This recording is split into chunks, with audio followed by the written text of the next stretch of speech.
deep down, scientists are just obsessed with trying to prove that God doesn't exist.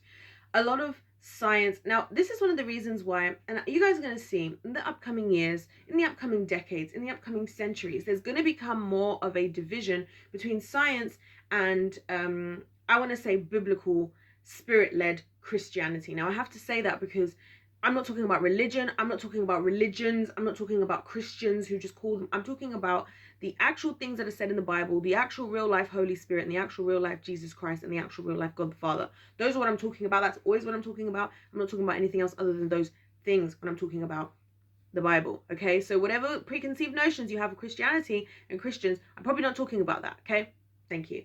So that group of individuals, right, versus science is going to more and more become at odds with one another, right? And the reason is for this very simply, right? Because I personally believe that the foundation of science in and of itself is to disprove God. That's what I believe. The foundation of science in itself is to disprove God, is to create an alternative pathway to what God offers for people. Now, let me give you guys some background. Also, before I give you some background, if you're enjoying this video, don't forget to hit that subscribe. If you're feeling the vibe and you want to join the tribe, hit that subscribe. Don't forget to let me know your thoughts, agree or disagree in the comment section down below. And of course, like the video.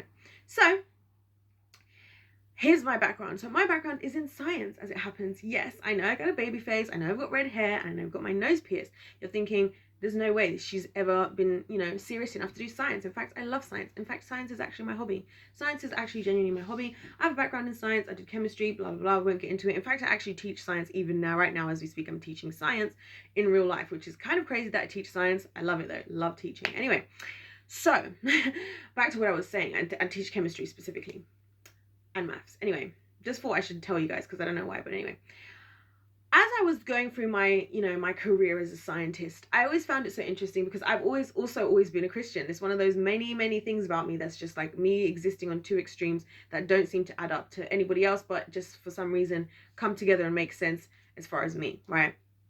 So people always have all these questions for me about, evolution versus creation, and well, if God thinks this, then how can you do that? And how can you be in science and be a Christian? Like, I love having all these debates with people because I would question it myself, like not question things, but I would deal with those questions myself, and it would just strengthen my belief in God. Because science, funnily enough, my journey with science only strengthens my belief in God, and that's why I like to include a lot of science or scientific backing to the points I make about the spiritual world, because no one that doesn't seem to make sense to a lot of people. It's like those two things are separate. Oh no, darling. And I also think that, let me just say this as well while we're here, I also believe that God wants to answer our questions. I don't believe God is somebody who ignores our questions. That's why I said whatever preconceived notions you have of Christianity, throw it out the door, because I've experienced a lot of Christian people, especially when people are like young, like the youth kind of age. That's when a lot of people have questions. You're starting to be old enough to think for yourself, do stuff for yourself. You want to know things, and a lot of times Christians will shut you down, like, oh, don't ask that, oh, don't do this, why about that.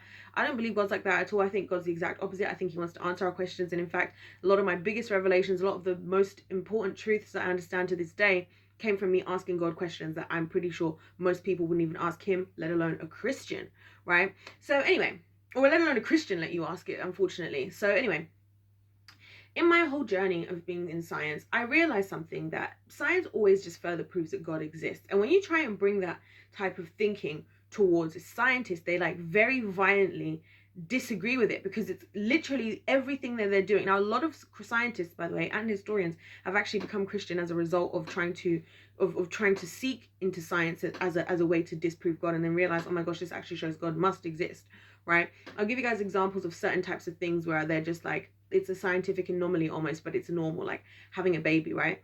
The way that the sperm and the cell come together, and the fact that this creates a life, like a life literally comes from that is actually a miracle as far as science is concerned. That is a miracle. And yet there are 8 billion of us right here, right now on planet Earth, right? And we've come out, even the fact that I come out with 10 fingers, 10 toes, like no, deformities, or I guess we should say serious deformities. Maybe you guys think I have some deformities. Who knows? Maybe I do. I don't know. Anyway, that mean that in and of itself again is a miracle. So a lot of science, a lot of the things that happen, there's not really scientific. I even told you guys the other time, right? I was telling you guys about entropy. Let's go back to entropy again. Also, I really broke entropy down in my climate change video. Go and watch that video because I gave you the scientific places you could go and reference what I was talking about, and go and have a whale of a time jumping down that rabbit hole. Entropy, right? Entropy is a scientific law that states that the universe is moving more from a place of order to disorder. We're always constantly moving more to disorder. Now, this law of entropy, before I even continue, is the one of the only few things that proves in that time itself, time exists. Think about that. Think about that. Now, let me circle back to oh my gosh, I'm not gonna start saying circle back again because that's so annoying, right? It's giving corporate. Oh my gosh. Anyway, it's giving corporate meeting that didn't need to happen, that could have been an email. You know what I'm saying?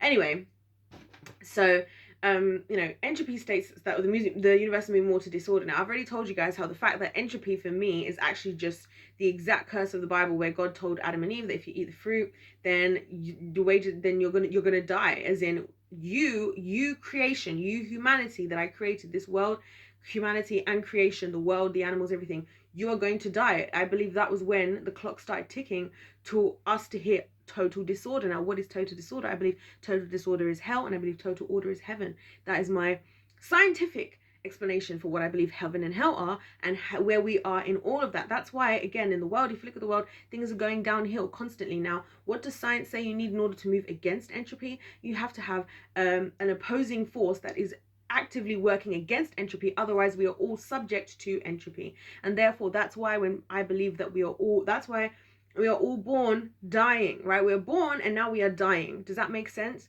We're moving downhill. We're moving closer to entropy. We're moving closer to disorder, right? So that's entropy. This whole thing of entropy, right? Or I'll give you guys another example, another easier breakdown, right? I have a glass in my hand right here, right?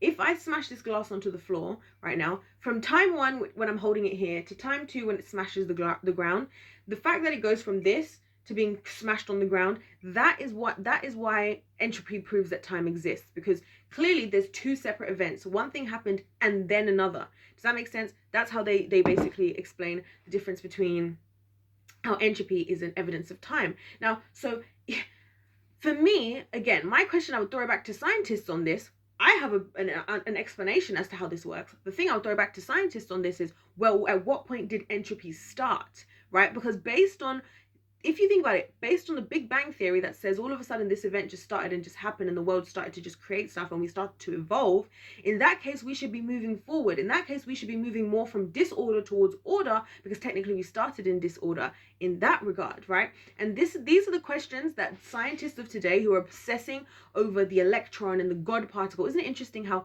they're calling this thing the God particle, which if I'm not mistaken, I'm pretty sure is just the proton. Is like they're calling the God particle, because they used to think that, oh, if we explode something big, we're going to get a big explosion, but they realize that the smaller something is, your ability to split that thing, right, is going to create more of a power. That's how you have the atomic bomb, because they split an atom, which we can't see, right, as opposed to you setting fire to TNT, trinitrotoluene, which will cause an explosion, right? The atomic bomb is more powerful. You guys see where I'm going with all of this, right? So anyway, more and more I went on in my education journey, and all this stuff, the scientific stuff, by the way, I've learned in the education system, which is what's funny about it. I've learned as an active science student, sitting there like this, enjoying it, loving it, whatever. And I do love science. I love science. That's why I just wish we could all come together, I'm such a hippie with this type of stuff. I'm just like, I just want us all to work together and understand that God loves us all, and this is all him anyway. Anyway, so, and also, I'll give you guys another thing, right? Actually, will I give you that now? I'll give you it now. Here's another interesting thing, right? Did you know that it was only in June, the year 2000, only 22 years ago, that we officially had a mapping for what DNA looks like? DNA, deoxyribonucleic acid, right? So this DNA that we use, right? This DNA that we know so much about now, we think we know so much about, right? That we've used now to come up with this mRNA, what recently. You know how that technology came about? It only came up about 22 years ago. So in all the history of humanity, guys, this is how far behind science actually is with God. And this is why scientists are so obsessed. I believe scientists are so obsessed with disproving God. And there's a reason why I believe that they're like this, right? Because if you look at it, whichever way you look at it, we're behind. I'll give you guys another example. Third example here. Scientific one. right? So about, let's see how many years ago now. It's probably about 60, 70 years ago, right? Do you know that scientists actually believed that all of us human beings were like 50-50, we would all come out 50-50 of our parents, right? Now that's already a flawed theory if you think about it, because if any of you have siblings, you know that's not true, okay?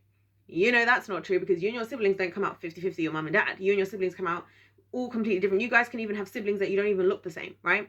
So it was courtesy of a mathematician called Gregor Mendel, also considered not so much considered a biologist, more considered a mathematician, because people actually didn't understand his research until after he died. Anyway, he's my favorite scientist, by the way, Gregor Mendel. Anyway, so he did this research basically with peas, like, you know, like snap peas, like, you know, petit pois, whatever you call them. And he started to crossbreed them, and he realized that, oh, it's not just as simple as parents' genes come together and then we end up with 50% of like an average, right? It's not like we just add this and then divide it and then get this.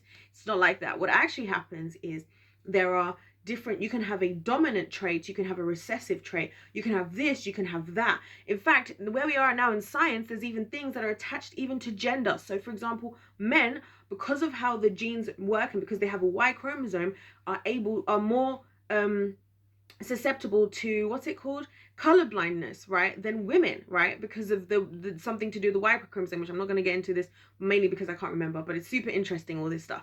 So I want you guys to think about how only 70 years ago we didn't know this. Only 70 years ago we were stupid enough to think, right, we were stupid enough to think that we were 50-50 of our parents, even though it's glaringly obvious in front of us, if you think about it logically, that that's not the case. And this is what I'm trying to say to you guys about science, and this is what I'm trying to say to you guys about why I believe scientists are just desperate to prove God doesn't exist. Because to me, I'm like, if I was as a scientist, this is what I learned as a scientist, right? If I was going to pursue science to the point where I felt like I actually knew something, that would be an unending pursuit. It would never end. It would be an infinite pursuit because there's so much knowledge. That's why even with scientists, people will be like, oh my gosh, someone's got a PhD in this, someone's going to want a PhD in that. Do you know what it really means to have a PhD? Usually you have like one specific thing that you looked at and you looked into. So I did a year research myself, guys, and I was like, what is it called? I was investigating. Oh, I can actually show you. I can show you guys my research project right here. I've got it in my little folder next to me because I was doing work just before I started filming. I'll show you guys. Let me tell you what it was, because this is going to help you guys to understand where I'm coming from, right? Where is this thing? Okay, I need to hide the university. Yes, here it is. Okay, here we go. Here we go. Here's my research right there. My research right now printed off, and it's computational chemistry predictions of IR and UV vis emission spectra of small organic molecules, which basically predicting molecules in outer space. Okay, it was a very fun project, right? But I want you guys to understand that this is just one thing that I was doing, right? And I have all of this whole thing written. This is not right. This is this whole thing written. This whole however many thousands and thousands of page study that I did just on, I don't even know how many molecules, not even that many molecules, right? And that, if I had studied that and I'd continued that for like 4 years, that would mean I have a PhD. Now, to most people, that would suggest, oh, so you must know so much about science. No, I'm highly specialized in one specific area, on one specific subject, more than likely one specific theory. Does that make sense? So that's why when people like look at scientists as like these beings of such higher knowledge, I'm like, they really aren't. Like, scientists are just super specifically knowledgeable in one thing, and even just to have that one thing, you spend 4 years doing a PhD, you're spending 4 years on one question, right? Literally, I just showed this to you guys with my own thing. This is just, look, one line. This is like one line that I spent a whole year studying, that a whole year back and forth all week, just on this one question, right? About one subject, about one thing. And that was just me as a university student, right?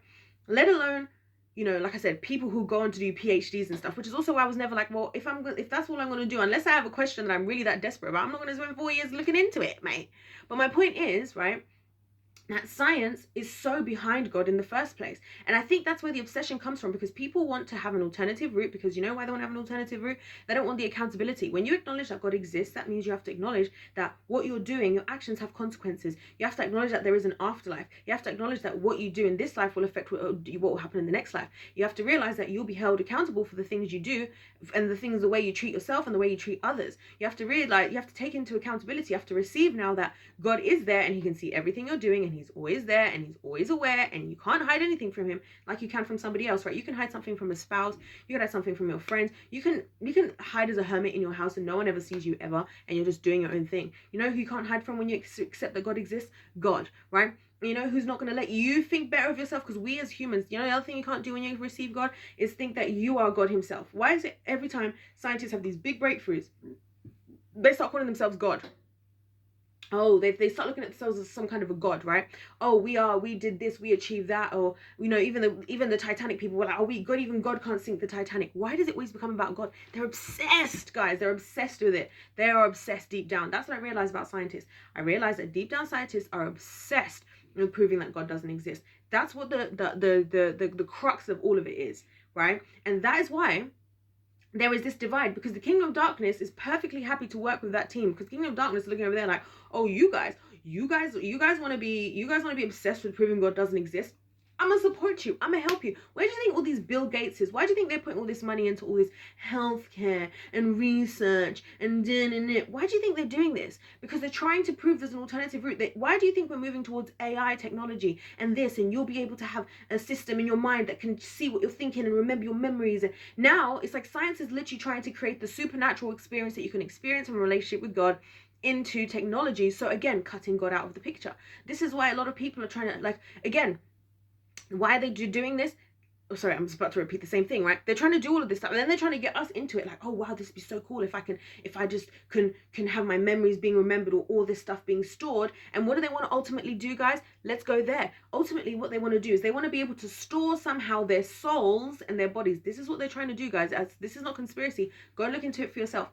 They want to be able to store our bodies. This is where the metaverse thing is going. They want to be able to store our souls and our minds, right, into a machine. That's what they're really obsessed with right now. So the thought process behind that is that if the biblical prophecy, I'll tell it to you guys in plain English. This is not how they'll say it to you, but I'll tell you to in plain English. If the biblical prophecies come to fruition and God does all he says he's going to do in the Bible, which is the world is going to come to an end, Jesus is going to come back, all that stuff, they're trying to skip out on that by some alternative route, by let's all put ourselves into the internet, let's all put ourselves into this system, right? Just like in the Matrix movie, right? The Matrix movies, let's put ourselves into this system. And if we're in this system now, then we're going to be eternal. Why? Because they're trying to avoid eternal damnation. Do you see where I'm going with this? That is what all this is all about. That is the underlying undercurrent of science, right? That's why they get you to believe in stuff that they're doing. They try to always, that's why we are guinea pigs, guys. Think about this. Why do you think that, you know, Pfizer and all these people did what they did, right? They told us all to take this thing, right? That turns out there wasn't even tested on the actual thing itself. Why do you think they did that? Because we are guinea pigs. We are human guinea pigs. I've talked about this to you guys before, about how I feel for the country of India. I pray for India in the name of Jesus, because I believe India is hugely used by Western culture as guinea pigs. These Western governments, you know what they like to do? Not the Western governments, these World Health Organizations and peoples, right? Do you know what they like to do? They like to go to countries and be like, we're trying to combat malaria, so we're going to bring this medication to stop malaria in Africa. We're going to bring this medication to stop such and such in India. They're just using these as a door to open themselves into using human beings as what do you call them? As guinea pigs. It's the same thing that was happening like on all these old classified missions of the CIA and things that they justify doing behind closed doors with people, right? All these testings they're doing on people. Why? Because they need to test how us as human beings react. And personally, I actually think the previous pandemonium that we just went through, I'll tell you guys my theory. I believe it was one huge giant science experiment. That's what I believe it was, to see who was going to do what, who wasn't going to do what, how was all these different groups over the world going to react to this, because everybody was doing the same thing. It was like the first time ever. Have you guys realized it's the first time, at least in my life, and I can't think of a time ever where everybody in the world was in the exact same situation and everybody in the world had the same solution for it. The same time. It was like it was a worldwide science experiment. Why are they obsessed? Because it's clear that we're moving into the times that the Bible says we're moving into, the end times. We're seeing the things happening that the Bible talks about. We're seeing that Jesus is coming back. They're worried, they're scared, they're obsessed with trying to prove that God doesn't exist. They're obsessed with trying to find a way to put themselves into the freaking metaverse, to escape onto Mars if God does come and destroy the earth, or whatever they think is going to happen. And they're doing it under the guise of, oh, we're just scientists, we're just trying to prove whatever. When in reality, if you look at the examples I gave you, if you look, even going back to Gregor Mendel, do you guys realize that Gregor Mendel, I didn't even tell you guys what was important about this guy, right? And what made him my favorite, right? his research, do you know that people didn't get it because it was all numbers? It was all numbers, and people didn't understand what those numbers were. So the biology community didn't get it at the time. It was only after he died, somebody had like found his journals and stuff, and they put two and two together, and they were like, oh my gosh, this is actually scientific research. It's just that he was a mathematician, so he wrote it as a mathematician, like basically writing almost like statistics type of thing, right? And people didn't even understand it. This is how behind we are. We are so behind, guys. We are so behind in science. It's unbelievable. And yet we call ourselves the apex, right? We don't even know how, we don't even have we don't even have the equipment to build the pyramids, but we're the apex of all humanity that's ever existed. We are the apex level of evolution. You sound stupid, you sound dumb. That's how I feel. So yeah, that's what I believe. I believe deep down scientists are obsessed. Deep down, they're just obsessed with trying to prove that God doesn't exist because they don't want him to have to. They don't want to have to deal with the reality that he does. And it makes them the perfect tool for the kingdom of darkness, because then the kingdom of darkness just uses them to create all of these alternatives, right? Right? It's like the climate change thing. I talked to you guys about this in my climate change video. You need to watch that, right? They're trying to tell us that we need to do all of this for climate change. They all even out a whole new 10 commandments. Why? Why is the climate the way it is? Climate is the way it is because of humans, because of human beings, because we bring destruction. We've come and destroyed the earth, and the earth is upset with us. The Bible talks about, the creation groans, with pains like childbirth for the coming of the sons and daughters of the Lord, as in waiting for the people of God, the power of God to fall onto the earth, right? To gain justice and restoration, from God. What are they trying to say? Oh, well, the world is like this because we need to do this, and we need to basically worship Mother Earth. Nonsense. It's just, again, another plot, another ploy to get to control you guys, to make us into these human guinea pigs, right? And for us to just be stupidly agreeing to things, thinking that science is so trustworthy. It's not. Most of it is just theory, right? If you want to say that the Bible is, you don't believe in the Bible, whatever, you can at least, and I used to say this to people as well when I was studying. I used to say, well, to me, at the very least, if you're telling me that the Bible is just a theory, I think science is just theories, because it is just a string of theories. That's why the theories string theory. That's why the theories, right, are changing, because they're ongoing theories. They talk about it like it's fact, but it's not. Years ago, when they used to say that children were 50-50 their parents, that was, people could consider that a fact. It was just the current current theory that had not yet been disproved or improved. That's science for you. That's why it's not something to trust in, and that's why I don't trust in it, and that's why I just think it makes me look at God as a gangster. I'm like, God, we look pathetic in comparison to you and your greatness and your power and your knowledge. We look pathetic as scientists out here trying to think that we know anything when we clearly know nothing. Do you see what I'm saying? And you guys just wait. I'll give you guys, those of you skeptics out there, look at a lot of the things that are happening right now, right? Look at all of these fake meats, a lot of these surgeries, a lot of these things that people are doing today. Watch in 40 years where we're at. Look at, not even 40, wait 20 years. Wait 20 years and see what happens, and how we didn't know what we were doing now, and how the things that we're doing now are going to affect us negatively in 20 years. And then we're going to be like, oh, we didn't know. Because that's what always happens. Always, like every 50, 100 years, a lot of times is how long it takes for us to see the real long-term consequences of the things that we're doing. Right now, we're doing a lot of things. We're creating new food, new meats, new medications, everything. We're giving to people in the same year that it was created, supposedly, right? And we're thinking that without knowing the long-term consequences, well, we're going to find out. So anyways, guys, let me know your thoughts in the comment section down below. Don't forget to hit that subscribe if you're feeling the vibe and you want to join the tribe. Don't forget to like the video. If life's a game, then let's play to win. God bless every single one of you. Can't wait to hear what you guys got to say. And I'll see you in my next one.